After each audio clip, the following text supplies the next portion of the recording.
عليكم ورحمة الله وبركاته. ازيكم يا جماعة؟ اخباركم ايه؟ يا رب تكونوا جميعا بخير. نبدأ الفيديو ونقول اللهم صل وسلم وبارك على سيدنا محمد وعلى آله وصحبه أجمعين. اللهم آمين يا رب العالمين. من صلى عليه واحدا صلى الله عليه بها عشرة.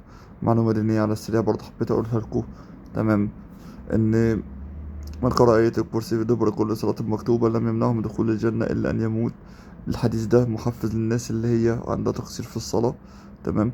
أنا عاوز أقول لك إنك مجرد ما تصلي بس، تمام، وتقرأ آية الكرسي ورا الصلاة، فدي حاجة تحفزك إن أنت يعني إيه، ما يمنعكش من دخول الجنة إلا إنك تموت. فده طبعا حاجة جميلة جدا إنك تخليك تواظب على الصلاة. ما ننسى رقم الواتساب لأي استفسار أو عشان يوصلك جديد حل الشفرات والكروت برسالة خاصة على الواتس.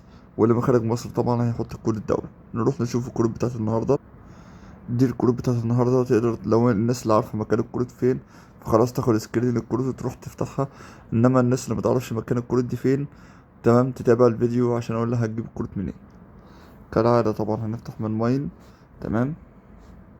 هنروح على الصفحة التانية. تمام. من هنا هننزل لتحت.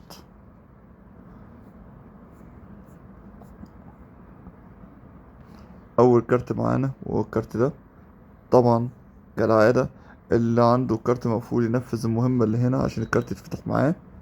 هنروح على الصفحة اللي بعدها. تمام. وهننزل لتحت.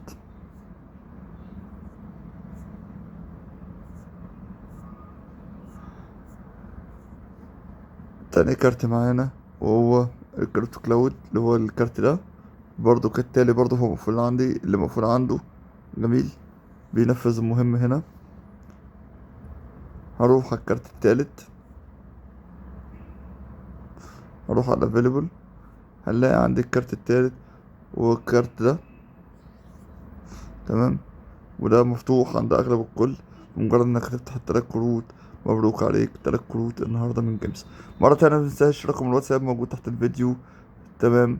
كانت زي ما أنا قلت، اللي عاوز أي استفسار أو يوصلك جديد لتشوفك الشفرات والكروت. سلام عليكم.